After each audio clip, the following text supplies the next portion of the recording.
আপনারা জানেন বাংলাদেশের একটি শীর্ষ হাসপাতাল যা রেড থেকে পরিচালিত হয়। ডাক্তার সাহেব আমরা এবং তার সাথে যারা রয়েছে অবশ্যই সুধীমণ্ডলী বছরের মধ্যে আপনারা অনেক মাস হয়েছেন। সকলকে কিছুটা থেকে শুভেচ্ছা এবং সাপ প্রতিদিন অতি বছর নাজিরপুর অঞ্চল সবসময় পানিবন্দী থাকে মানুষ বস্তাটা সেই হিসাবে চিন্তা করি আমরা যোগাযোগ করে আমাদের সেন্টারকে বিশেষ করে আমাদের ভাইস চেয়ারম্যান যিনি একজন ডাক্তার রফিকুল ইসলাম রাবু সহ আমরা তাদেরকে অনুরোধ করেছি এই অঞ্চলে আসার জন্য।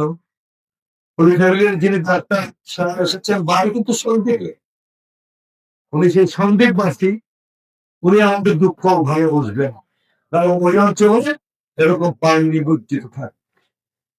এখানে আমাদের ৩০ পদের ঔষধ নিয়েছে আমাদের পর্যাপ্ত, এক একদিন তারা ৩০০ মানুষকে সেবা দিতে পারবে।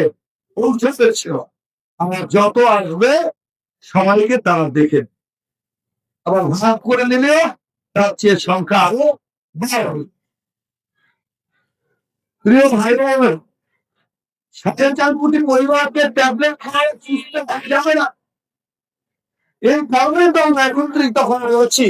এখানে একজন রয়েছেন সম্ভবত যিনি আপনাদের মনোজগৎ নিয়ে কথা বলবেন।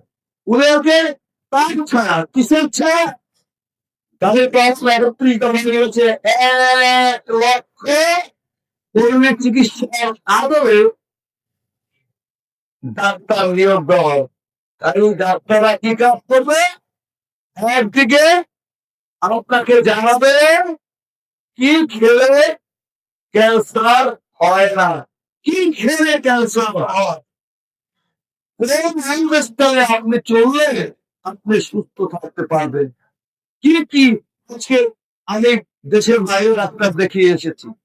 আমাদের ডাক্তার রয়েছে তুমি যে খাচ্ছ সেটা কি আপনি চেক করে তোমার দেশে দেখেছো যে তুমি কি খাচ্ছ? তোমার লাইফ চেক করতে হবে তোমাকে সুস্থ থাকতে।